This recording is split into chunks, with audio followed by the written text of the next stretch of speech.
Feeling a dip in your hip, a glide in your stride. Welcome to the mothership, the home of the travelers of the universe, with shows throughout the week. Everything you want, everything you could need. From the paranormal to the supernatural, from the spiritual to the unknown, from emotions to comedy. You can find us at Facebook, Twitch, YouTube, TikTok, Instagram, and so much more. This is Rift Nation Network, the RNN. And now, your featured show.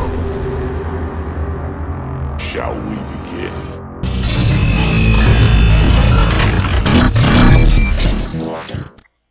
Sensitive/offensive content disclaimer. Please note that this podcast may contain material that some listeners may find sensitive, offensive, or disturbing. We strive to create respectful and informative content, but topics discussed may include mature themes such as violence, explicit language, or controversial subjects, triggering content including discussions related to mental health, trauma, or other sensitive issues, explicit language. Occasionally, our guests or hosts may use strong language. While we aim to handle these topics with care and empathy, we encourage listeners to exercise discretion. If you find any content distressing, consider skipping or seeking support. Remember that this podcast is not a substitute for professional advice. If you need assistance, please consult a qualified expert.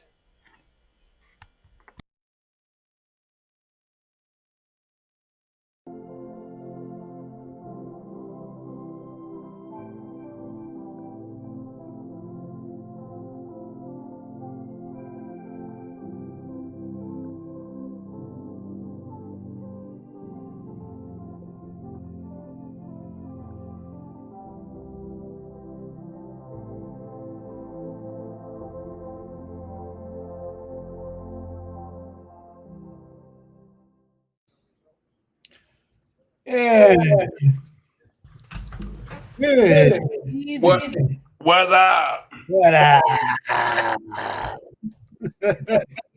Trying to cut my light on here. I hear you. I'm a little dark in here. Yeah, there we go. You're in the dark now. You're in the light. Let there be lights. I need lights. Good evening, everybody, and welcome to G3 Ghost Gadgets and Gossip.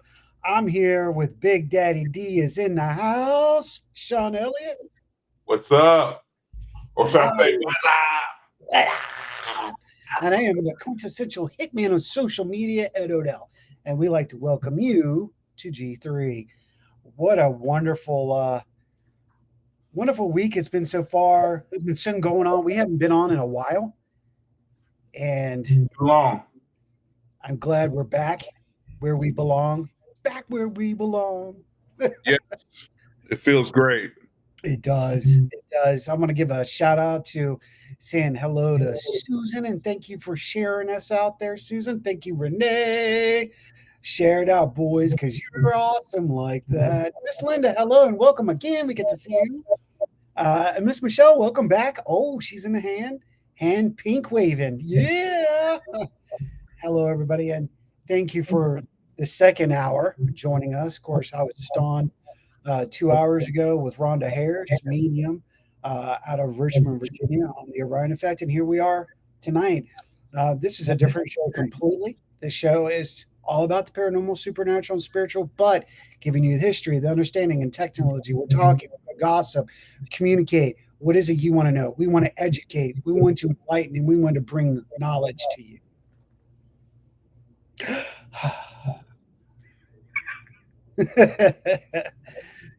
So before we get into this, Big Daddy, what's been going on with Hill City in the house? Hill City Paranormal props. What's up? Hill City's just been coasting, man. We've been, we investigate a lot. We investigate weekly. We investigate throughout the week during the daytime. We've been investigating, but we took on also hosting a public location for investigation as well. We are not allowed to release the name. However, it is one hell of a cemetery that we have, and it's not just a cemetery; it's a museum as well. There's several buildings. It's been proven to have activity, so we've been hosting public investigations. We've been setting up candy giveaways for Halloween that we're actually having at the location. What else we've been doing? We're getting ready to go to Kentucky this weekend for an investigation. Yeah, so we've just been busy, man. Yeah, getting as much research as I can. That's why I love this show. Talk about it. About how we got it. And we get to talk about the things that we want to talk about that we also feel is beneficial to the general public. I mean, that's the main reason we're doing this show is to educate the general public and give some new ideas for those investigators out there. Maybe try something different. My whole point of a podcast is to learn on things, to be honest with you. We have, on the other side, Hill City Paranormal Podcast, and a lot of people do it for views, likes, or whatever. I do it just to talk to other people and see how they get down. You learn so much. I've learned a lot from you. So, I figured why not share it with everybody? Agreed. Absolutely. And yeah, Renee, I get your point. She put in there research. Did someone say research? She's a researcher for Cobra Paranormal, so giving her props out there. Oh, okay. Yeah. So I know we've got a huge line of topics for the next several months.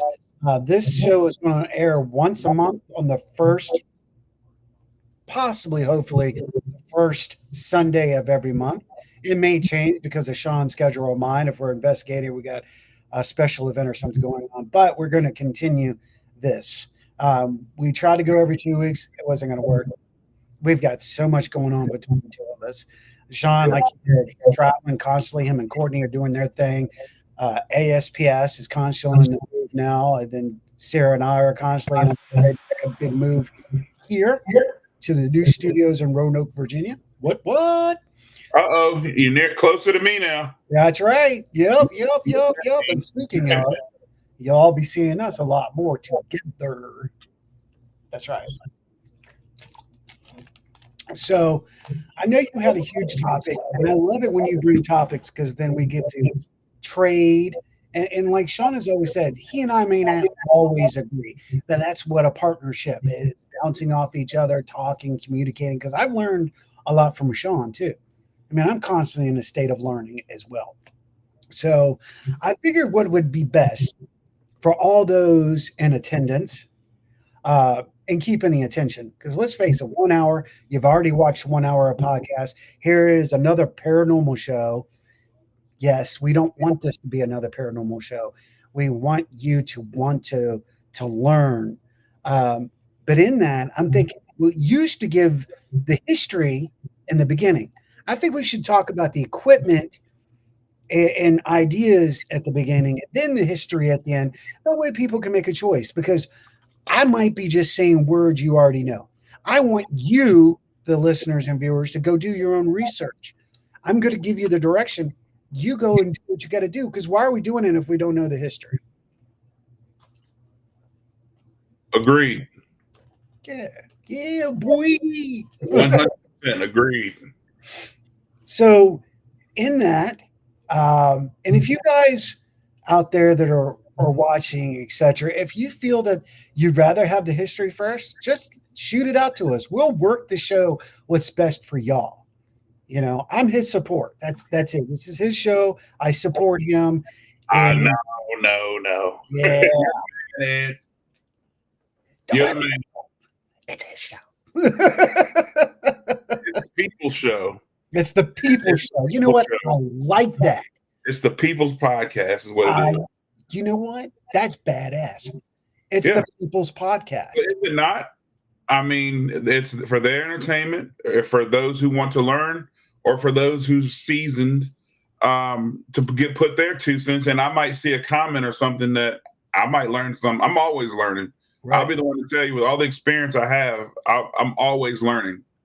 I learned from beginners. I learned from people who just started, from people who's been doing it for 40 years. So, I mean, You know what? I like that.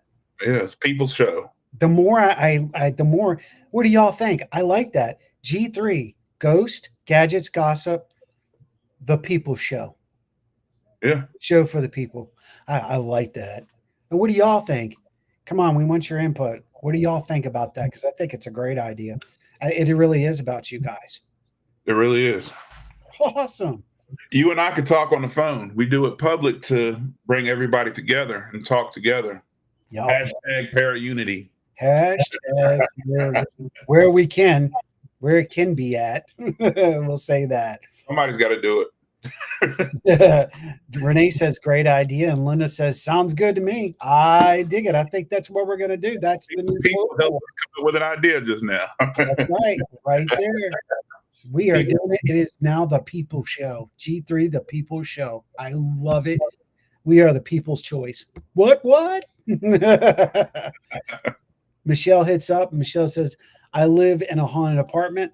I want gadgets. I have been looking for spirit boxes and obelisks. Girlfriend, you're at the right show, and we'll tell you how to work it, how it works, what's the meaning behind it, and the history. So you tune in. Go back on to the Rift Nation Network. Go back and check the first 2 G3s. We've already talked about some piece of equipment. We talked about cat balls, and we talked a little bit about K2s and EMF readers. That's going to get more in depth in the future. But we've started the generalization. So, check it out, Michelle. We're here to help, and we can answer any questions. Oh, the Envoy too? Oh, yeah, absolutely. There's a lot out there. That's the one thing. There's a lot of equipment, and there's still stuff that hasn't been touched. Yep. Michelle, one thing is I would tell you, like I told Sean, go old school. Get you a compass. Set those compasses out. If they aren't making a movement, then that's probably not something you think it is. It could be just regular EMF poisoning. And the good part about old school, there's a lot of great equipment. I've got a lot of great. I can turn my camera around. My office is stacked up with equipment. Yeah. However, most of the time when I'm investigating, I pay attention to the old school, more simplistic stuff. The last time you and I investigated, all we had was a compass and a K2, I believe. We had equipment out. But when we were investigating the office in the hallway in that building, we were all old school. You're right. We did go old school. Keith Otterberg from City Paranormal and the Rift is in the house. So, Renee, old school to start and get your feet wet. Oh, I like that.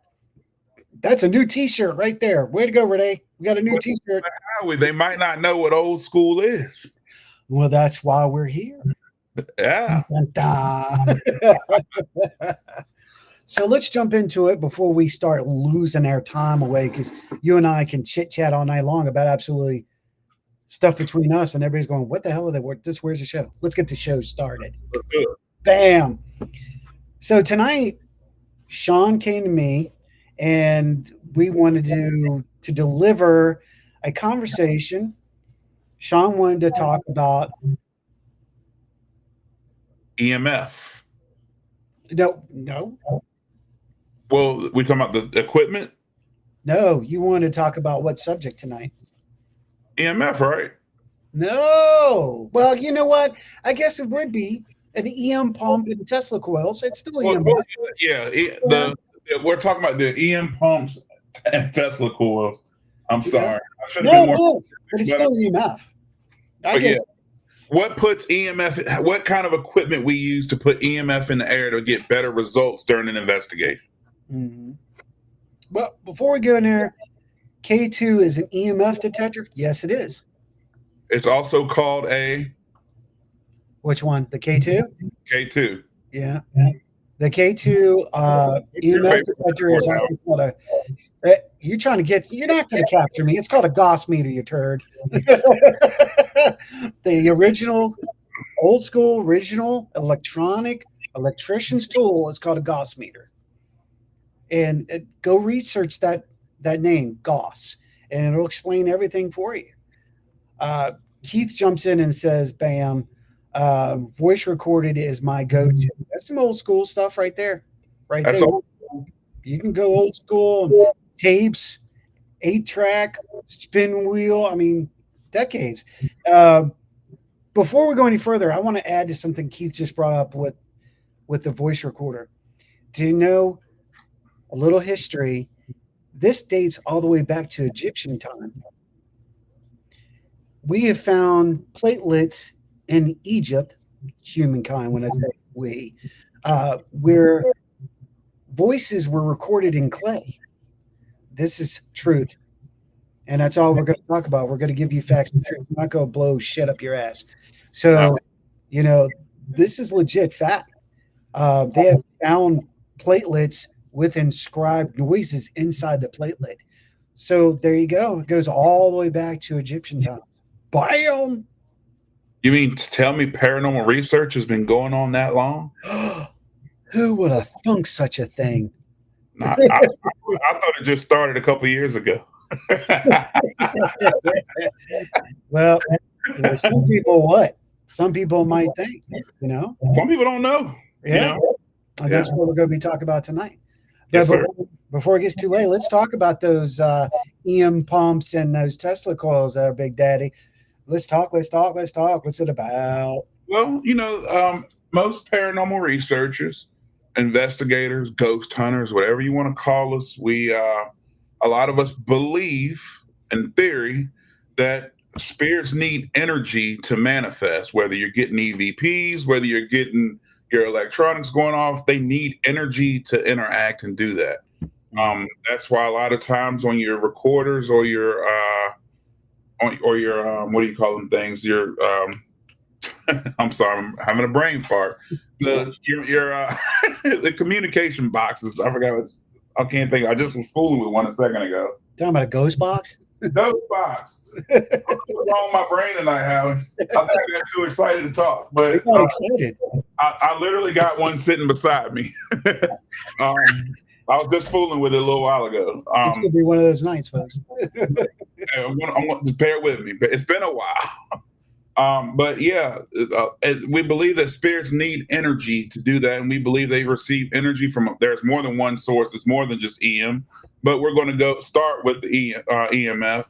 So I like personally, and I believe Howie likes them as well, devices that put more energy into the air. A lot of times, if you're on an investigation, your cell phone battery dies quicker.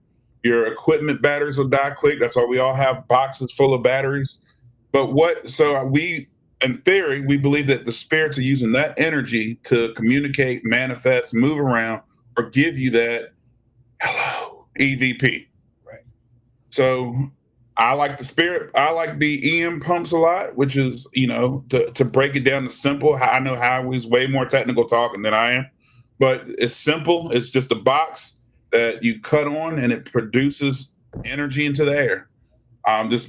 Speaking on plain out terms, it's a lot more technical than that, but really that's all it is. It's a little device that you hit a button. And I have several different ones that I use. It puts EMF in there, and I will say personally on my experience, when I use those, my results are a lot better than when I don't use them. And we actually successfully, if you want to use this word, got confirmation over last weekend with that. It's a valid point, and Renee hit it right on that. It's a static generator. Yes. Now, static generators and EM pumps are slightly different. They're not the same thing. But the Tesla coil is a static generator. An EM pump actually will put out the EMF vibration frequency, and they are not going to be at the same frequency. Every pump is different, but it gives off a pulse. The pulse is throwing in a high impactful electromagnetic force out. It's kind of like thumpers, if you know about Dune or Worms, or the other. What was there was another one back in the 80s. Kevin Bacon was in it, but it's a thumper. And what they feel like it does is it attracts energies, spirits to that location. It's kind of like a beacon. You've heard the word an EMP weapon, electromagnetic pulse. If this is used improperly, it can shut down all electronics because it overrides and fries. Tremors. Thank you, Renee. You knew somebody would know it. Renee, why would it not be you? Tesla was a genius. Yes, he was. And Michelle saying, hi, Monica. Where a static generator is actually providing, and actually, Sean, that's what you and I actually technically have. That is, it's technically still a Tesla, but because it's Tesla technology, but it's actually a static generator. It creates ionization in the air. It ionizes the air, gives it a different form, changes the frequency, and it kind of gives it an electric charge. Yes. Yes. I will say that I've had the thought of getting a Tesla coil for a long time. But when I actually seen one put to use, I immediately pulled the trigger and got one. Mm-hmm. And it's got to be proven. Some people will argue that it was the time of day, it was the time of month. We're talking about a location that's already active, that's plenty active. It's not one that's been over investigated. It's one we have investigated often, but not frequent, if that makes sense. And when I seen what the Tesla coil will do, and actually let's back it up a little bit. We're talking about EM, right? We're talking about the whole. I watched a laser light with a full battery die and cut back on, not once but twice in this very location. Oh yeah, yeah. So where did that energy come from to work electronics, to kill a battery and cut back on? And you know, I'm not talking about the flashlight tool. We're talking about a fully charged battery that's making a full connection at all times, drain completely, and then cut back on with energy. So I quickly related the two, the EM pumps, we weren't running the EM pump that day. Nope. And but when we ran one, watching the difference in the activity and the different type of evidence we were able to collect was evidence that I have not gotten there before. Mm-hmm. So I'm a firm believer in these EM pumps. Well, one of the things I will say, probably, especially about the static generator, which you told me about, you captured a lot of activity that's never been captured before. Now, could the other possibility is when we engaged the static generator, could we have possibly opened up some residual energy? It is a possibility. Could we have opened a time door? Possibility. Was there a void that could have been a possibility? We do know that there was activity going on prior to us turning on the static generator. But we also know that things changed when we did turn on the static generator.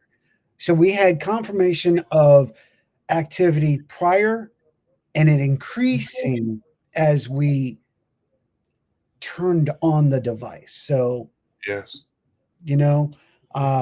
that's where the doorway. I mean, can these things be used as a doorway? Yeah, I'm sure it's a possibility. We already know that Stargates exist. We've already seen plenty of people messing with them. Be careful what you're doing if you don't know what you're doing. Good point. I'm just saying. I actually talked on one of my shows about Rhonda and I were discussing what's called quantum vision. We don't know. We're just touching the iceberg of what Tesla and Einstein and many others already knew. And if we're forced to go playing around, we should also understand that we could be dealing with something that does not want to be seen or heard. We have to acknowledge that we may be doing foolish. I'm going to say it. We could be acting like children in the universe. We are children to the universe. And we start playing around with these doors and these openways, man. We don't know what we're going to let in. It's just like a Ouija board. It's the intent. We open these static generators. If they're opening up portals, man, we don't know what's coming through. We don't know if we can handle it. We can believe in the great source, but you know what? Here's the problem. It could be something that, it's not even from here. We can have our faith, but let's look at the equipment. Be careful. Know what the equipment's about and what it does. That's why I don't think we'll go any further than messing with the static generator, because I don't. It's not that I don't trust myself. It's that I don't trust what could come through, and I may not be able to. And probably, I'm just going to say it. Probably can't handle it. Well, you made a statement that I stole it from you. But you made it a while back, and you said, and I love it. You said we don't know shit about the paranormal world. That's correct. We don't. We know what we've tested and have gotten results with, but again, science is just a theory. So you're right when you say that. I love that Newton's law of energy. But what I will say is that, and I love that you said what you just said. We don't know what we're dealing with. We don't know exactly what's going on. We don't know what these things are doing, what's coming through, and how to properly close it. And we have theories on how to do it. We have different things that we were taught and different things you can research, but do we really know how to open and close doors the proper way? And so what I will say is with the EM pump, going back to the EMF subject, I've investigated this location by myself or with one other person. I've investigated with and without the EM pumps and without the energy. And I've done it with straight old school equipment, left my equipment box here and just brought a compass, K2, and a recorder. And I will tell you, the EM pumps and it makes a big difference. That's why I know the Tesla coil made that much of a difference, because I've done plenty of research at this place. This happens to be a place I have the keys to and can get in there. If I wanted to go right now and get off here and head there, I can. And so I've tested these theories so many different times. And I will say, I think that it's proof that spirits do need energy to communicate, or whatever is out there that we're communicating with. It needs some sort of energy. It needs some sort of, as you could put it, I love this word, door, a beacon, something to attract it, to make it manifest. Now, can they do it without it? Of course. We've all investigated before without that stuff, but where is it pulling the energy from? But we also have natural EMF that's in the air at all time. That's why I love the tri-field.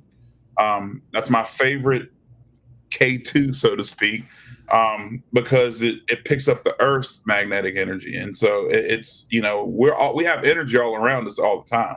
We carry energy. That's another reason why I don't do too much with a K2 in my hand. I like sitting it down somewhere, because our body itself has static. We give off all kind of energy. There's energy constantly in our body at all time. Right. So everything needs energy. We need energy to live.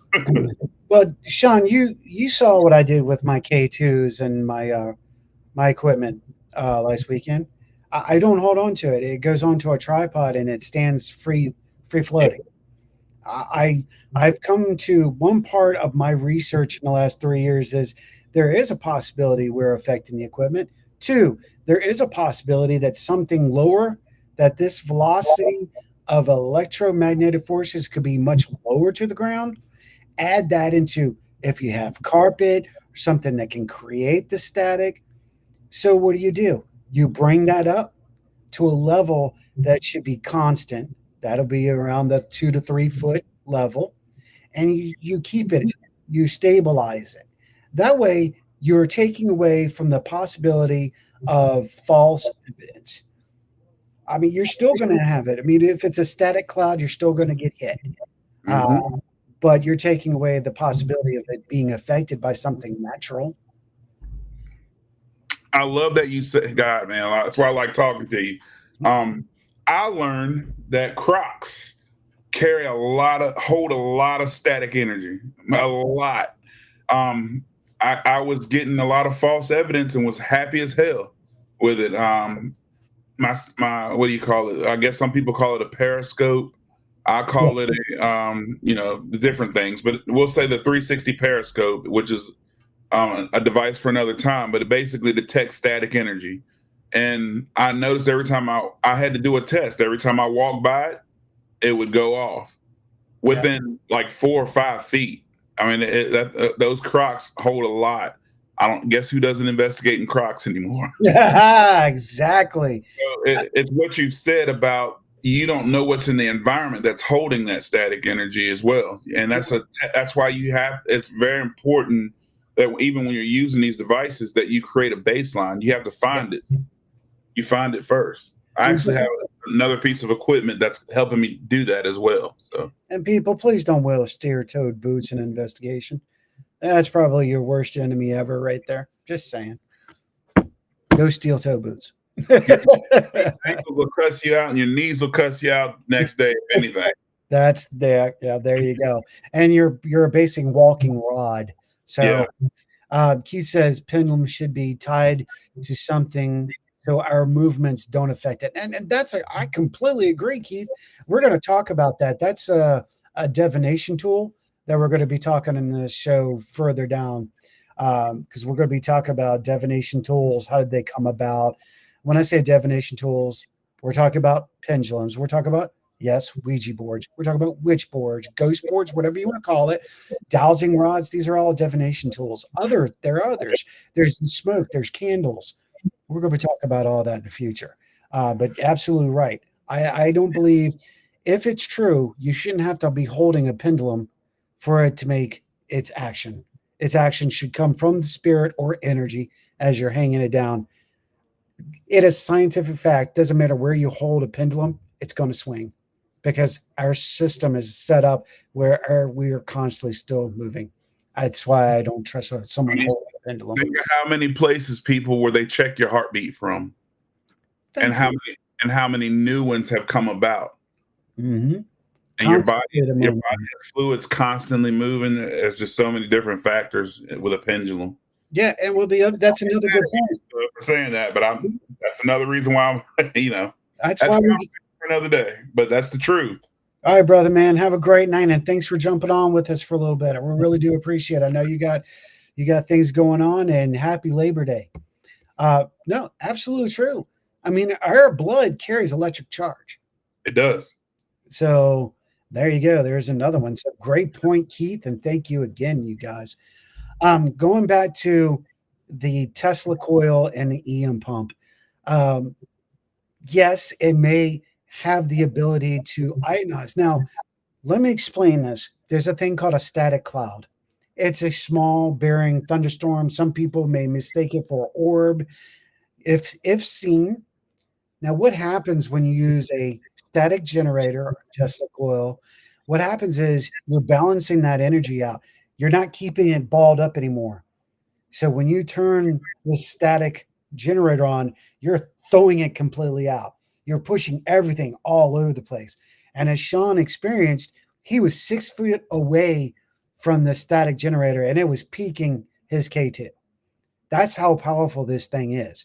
And it's really a great technique, but you do not want to investigate while you have it on. You can get these right off of Amazon, Temu. They're great little devices, and they actually, some of you have seen them. They play music, kind of like the Sorcerer's Apprentice. Dun dun dun dun dun dun dun dun, and it's it's shocking. Well, this does the same thing. It'll create noise right out of it. That's how it came up as a novelty item. But remember, anything's possible what you use in the field. And using science with earth science, we do know that this is a static generator, and applying it to the field will neutralize balls and turn it into one big location. That's really what we want. And let it go for 20, 40 minutes. Walk away, let the air do what it's going to do, then come back and do your investigating. I mean, that's the best way of doing it. Give them the ability. I don't think all spirits use just electrodynamics. In fact, I think it's half and half. I think a lot of spirits, entities, theories is just completely changed. And I'm not saying that everything we encounter is spirits anymore either. All this is changing. However, I think there are some entities that do use the electromechanics, And if that's the case, great, then this is what it's used for. There might be other entities that use thermal, a fluctuation of heat to cold, fusion and fission. Okay. I think other spirits might be elementals. I'm waiting for Renee to go hit me with elementals, so I'm going to jump it before she hits me with it. Where it could be water, it could be air, it could be, one of the elements. Any endless amount of possibilities. But the EM pump is definitely just that. It's a pump. It's used to attract. Um, I don't think it's going to be used necessarily to find or seek, if you will, an entity, but it's definitely going to help either encourage them to come to that location or get them inquisitive. I mean, I definitely think that I didn't hear your last word. You kind of blinked out on me, but I definitely think that as far as finding them, no. But and just from what I've seen, I think if it's there already, it's got some sort of energy feeding it, or it's helping it, or assisting, or whatever words you want to use. Yeah. I think it's also the biggest thing I've seen, and what I believe is that it gives it a little bit more to do more. Again, the theory of why we never really get full on conversation when we're using a spirit box. my brain, I guess the fart went out, but when you're using a spirit box or EVP recorder, why do we only get just short words or short sentences? And a theory that I heard, and I love it too, is that they have that just enough energy to get that out where you can hear it. And like I said, the EM pump, in my opinion, gives it just a little bit more to do more. Again, while we heard I got to send you the video, but while I'm hearing chairs roll across the floor, I've investigated this one place so many times and never have captured that before. Is it chairs? Like I said, could it be a gurney? Could it have been with the gasket? Hello, my turn. With the casket might have been rolled in on. I mean, present, past, or future. That's something else I've been thinking about. We could be opening up future too. So you might not have been hearing the past. You may have been hearing future or another time period when you were recording. I think that's so awesome too. When we start opening our ideas and thoughts, it opens an endless amount of possibilities. Yeah, I definitely agree with that. It's just we don't know. Again, we don't know. When you capture real evidence, and let's talk about that. Like the we can incorporate the two. The sound that I was hearing was consistent. It was, that's the strange part. Usually you'll hear a bump or a knock, and you get knocks responding and stuff like that. But when you're hearing like the residual sound and a chair that, let's say it just so happened a chair in the back room rolled across the floor, and that's what caused that sound. But I got the same exact sound 4 times, and it's just and 4 different times of the recording. I would say the first, great. Second, okay. Third and fourth, confirmation. You're getting confirmation there is activity, something is going on, and it's either while we're there or not there. Majority of the time was when we were not there. Not there. We're getting confirmation something's happening while we're not there. See, does the bear fart in the woods when we're not there? Good. I like that. How comes that theory based on theology? And we look at it, but we're getting confirmation because through our experimentation and our recording of the evidence, we are documenting what we didn't hear before. That's the fart in the woods. Exactly. And I'm sure there's other things, and I love how you touched on elementals, and that's probably a conversation for another podcast as well. But water is proven to create energy on many different ways. Yep. Also, I believe with like the train coming by, Beat me to it. It was on my mind. that's generating energy. It's A lot of people don't realize that, but there's things out there that generate energy more than just electronics. I would love to come up with other devices that create energy as well. But I do feel like investigating with a device that puts energy in the air of some sort does increase your chances of getting better results, better evidence. You're getting some kind of evidence, and you can actually start to document forms, degrees, but you got to remember to do the work. Along Yeah. with it, you got to remember you got to document the barometric pressure. You got to document the temperature, the humidity. Everything has to be documented to see if you're getting the same results each time, or is it changing each time. That's Yes. why it's great to use the static generator. Create the static, do a test without, generate the error, then come back and do another flat test. Is there a change? What's going on? Document it. Has the temperature gone up? Has it gone down? Has the barometric pressure gone up? Has it gone down? Those different things. Ooh, I prayed, ground and rubbed my crystals in my palms and asked spirit to show their self. They come through as orbs, rods, streaks, waves, mist, small as an orange and bigger than a beach ball. Now, see, that's another good. Thank you, Michelle. Really, that's another point. You're using when you have. Oh, I didn't really want to get into this tonight because we are going to talk about the usage of divination tools, which stones are, how the electricity in human body affects the crystal, and how it and then crystal gemstone how it affects us. Now, can a quartz, here we go, can a quartz retain information? Well, look at what we're on: computers, your cell phones, microwaves, you name it, it has a quartz in it.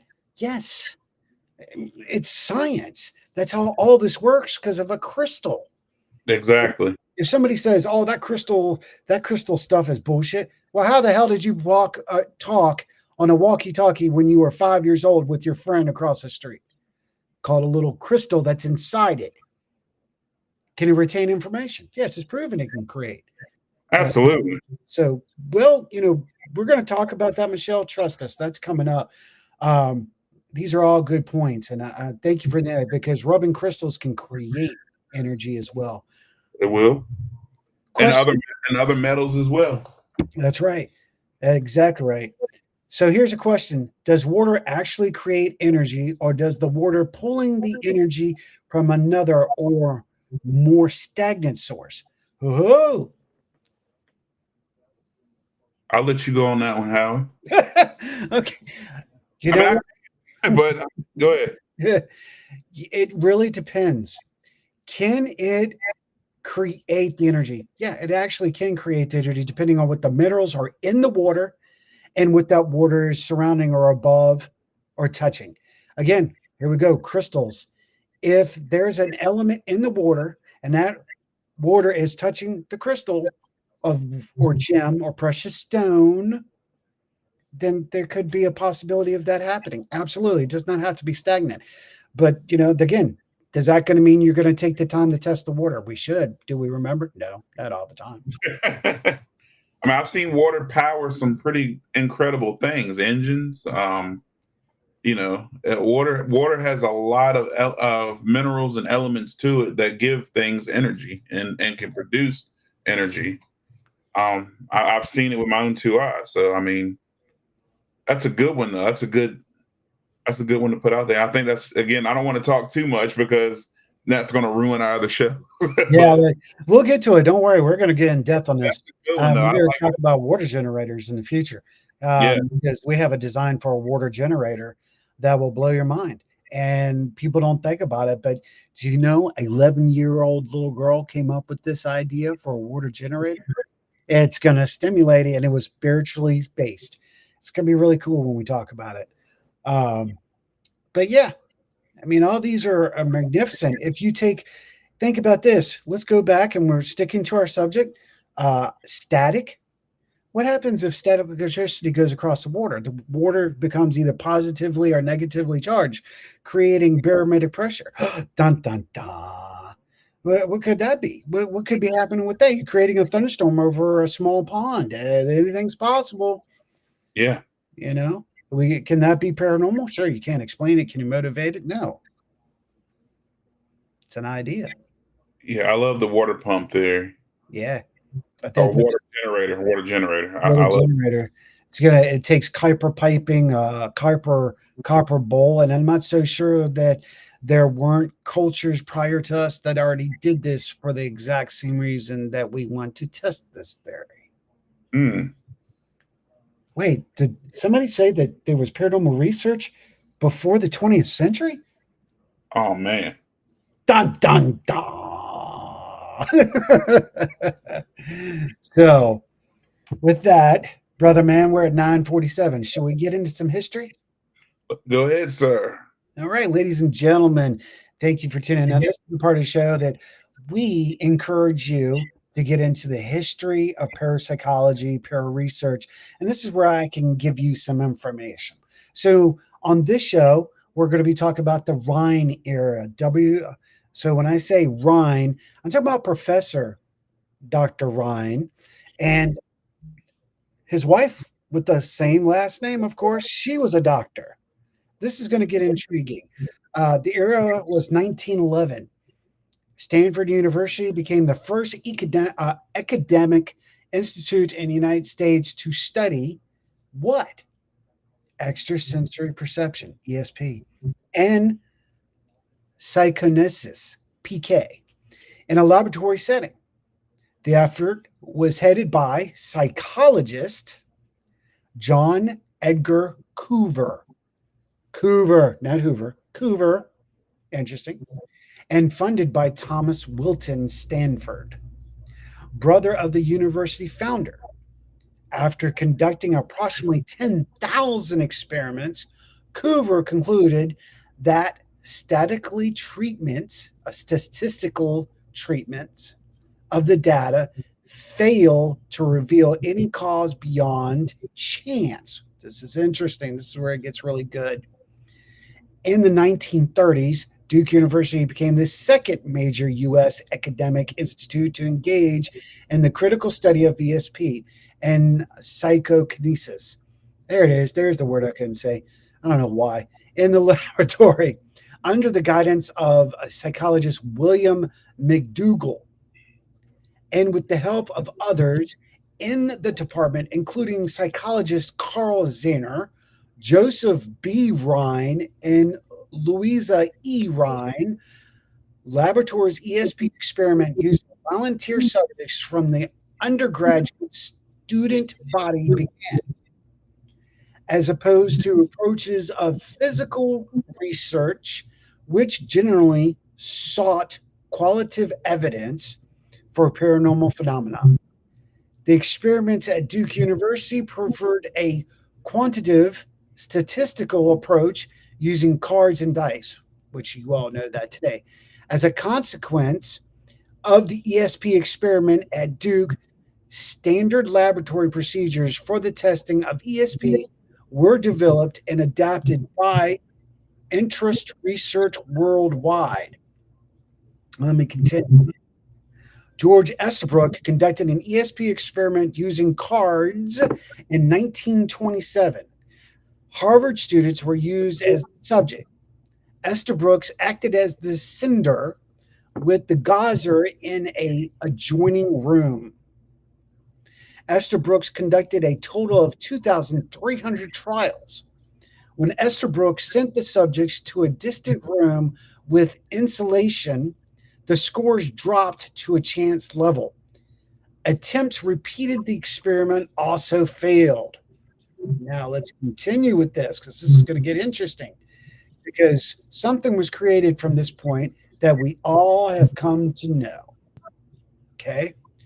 Dr. Rhine, along with associate Carl Zener, had developed an static system of testing ESP that involved subjects guessing what symbols. Here we go. Out of 5 possible symbols, would appear when going through a special deck of cards designed for this purpose.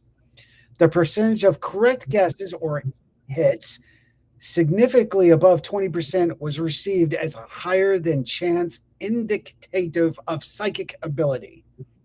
Rhine stated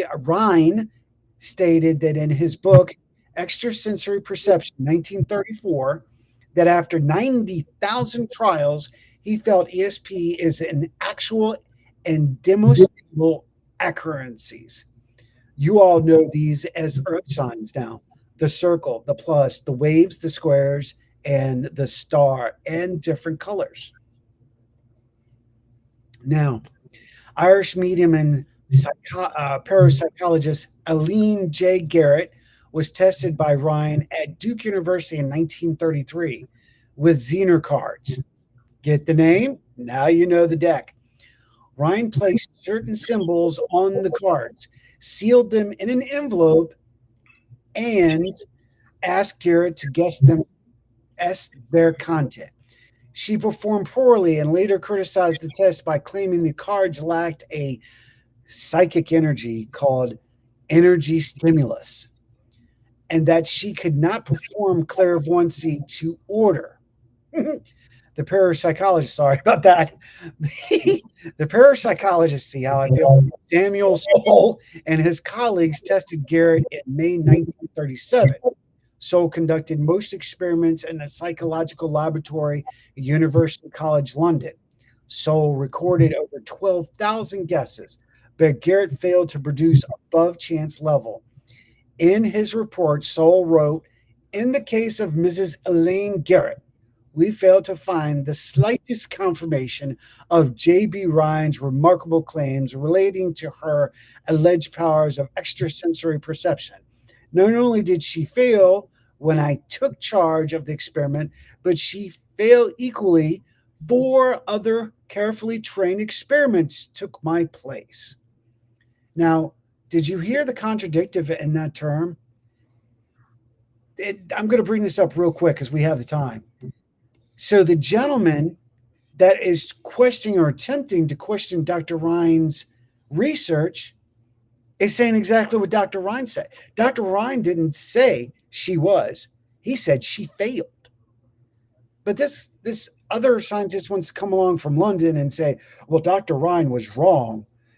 This is the consequences because of this, this, and this. Well, where's the hypocrisy? You're a hypocrite. However, and this is where I tend to upset people. So let me be very careful what I say here. It's not the person I don't believe in, it's the ability. All right. I've heard you say that before. Yes. So this person says he's a proven medium during the time of spirituality. As the Ryan era is growing, okay, but she's being shown that she's false and cannot give basic psychological, parapsychological experiments over, hell, let's just use 50 times. She can't even give above it? No. Go ahead. Oh, go ahead. No, I'm listening. You see what I'm saying? That's my problem with medium or people claiming to be a medium. I've only encountered a few that I've seen things that they could do that were they pretty much they did what they said they could do. Mm-hmm. I don't know why in this field we have so many mediums popping up now. I'm not going to say anything negative or positive. I will use this. There are a lot of good people out there that are very good profilers and should be working for the government. And there's a lot of people out there, and maybe I shouldn't say government. Maybe I just screwed a pooch on that one. But, but put open the doors, Howard. Yeah. But, they're good mentalists too. So they know people. That means they can show people. That means they can work with people. They would make excellent counselors, which they do. In today's society, a lot of mediums are counselors. Yet it be with grief or suffering or some kind of emotional disturbances, a lot of these claimed mediums are still doing a really good thing. And then there are true mediums or true psychics. It's a handful of one and a handful of another. Okay. That's why I don't call anybody out. It's not my place to call them out. But again, like I said, it's not the person I don't believe in, it's the ability. I like that. Because I can get on stage and I can do exactly what a lot of these do because I'm trained. I've trained myself. I've worked with people and mentors that have taught me illusions and magic and parlor tricks that I can see. They've taught me how to read people. Problem is, I can't do it in my own personal life. I mean, anyway, but you know. So let's go a little deeper into this one so people can know where we're coming from with this one. So in 1938, psychologist Joseph Jostrel wrote that the much evidence of extrasensory perception collected by Ryan and others parapsychologists was anecdotal based bias and the result of faulty observations and familiar human realities. So is this guy saying yes or no? Because both Dr. Ryan and the gentleman before said no, and this guy is now contradicting them again. See, there's a lot of confusion going on here.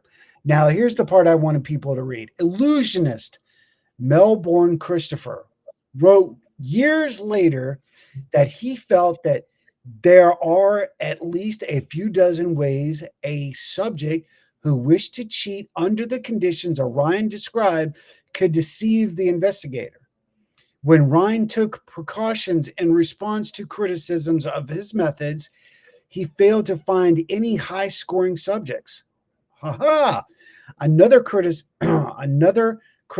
made by chemist Irving Langmore, among others, was one of the selective reporting. Langmore stated that Ryan did not report scores of subjects that he suspected were intentionally guessing wrong, and that this, he felt, biased the statistics resulted higher than they should have. Wow, that was hypocrisy and a 24/7 power. Did you get that? You guys, good Lord. Man. So I'm gonna stop it right there for now. We'll continue into the Ryan Institute next time, or Dr. Ryan, which will lead us in the Ryan Institute. But what I want people to be aware is during this time that we're talking, we had Eleanor Roosevelt in the White House with the SPA and spiritualists, the Spiritualist Club. We have spiritualism growing big time right after the Civil War, leading into the 50s and even into the 60s. There is a huge increase of spiritualism and mediumship. And then what else was on the rise? Magic, illusions. So think about that. Dr. Ryan and these other people, these other scientists want to, give a base. Can this be real? While the whole time Harry Houdini, who's a escape artist and illusionist. Oh my God, you read my mind on that one. That's what I was thinking about this whole time. He's busting people left and right, including his own best friend, Sir Arthur Conan Doyle. So the next show, we'll talk more about the Ryan. Then we're going to get into the Ryan Institute and how it leads into what we call the modern age, which is 1978 on. But that means they'll be leading into, yes, the Warrens and more. I was just thinking that too. Yeah. So, Capitan, we're at that top of that hour. Yes, sir. I think just to wrap the show up, if you don't believe that spirits need energy, try testing the theory. I can't speak for everybody's experience. I can speak for my own. You were with me on two of the biggest ones that woke me up to what spirits can do with and without energy. Yes. So I think that's definitely something for you to experiment with. If you're a new investigator, We used to, back in the day, we used to take our phone and sit it out while we were trying to communicate and say, if you want, if you need some energy, you can drain these batteries. You remember that? Yeah, I remember that. And look at today. We're going to talk about flashlights coming up soon too, and I'm going to explain how that actually works. I can bust it scientifically. Sorry, folks. That's we don't use the flashlight. Yeah, I don't. I have, but when you get to science with it, if it works for him, it's a great toy. Hey, I didn't know my name was Rhonda Harris. Did you see that?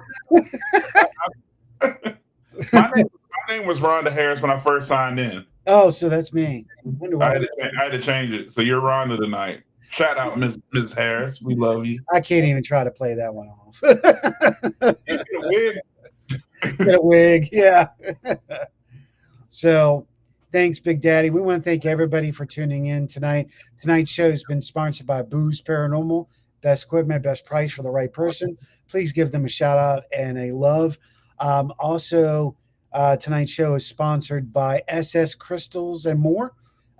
Check out Susan Lives. She'll be coming at you selling some amazing merchandise. Tonight's show is also sponsored by Ghost of Stanton, Virginia. If you haven't, you plan to do a tour and you want to come to Virginia and check out some of the great places, check out Stanton, Virginia. Get your ticket, do the tour. It's worth $10. That's all it is. I think it might have gone up to 15, but it's 15 for an entire town. You get to walk an entire city and learn about Mary Baldwin and many other secrets of Stanton, Virginia. So until then, it's that time. Thank you all so much, Big Daddy. Thank you for being here and putting this on. I cannot thank y'all enough for allowing us to help you guys move forward and do what we can to help y'all learn, gain knowledge and wisdom. Until we meet again. Happy trails to you. Yes. Make sure to tune in. I'm not sure if Keith has a show tomorrow night, but I will check. No, he does not. No. So check into it's a bag of nuts on Tuesday. Yes. And there'll be a recorded show that'll be up for Lisa and Lisa's Mystic Mayhem. So check that out. Thank you all so much. We will see you on the other side.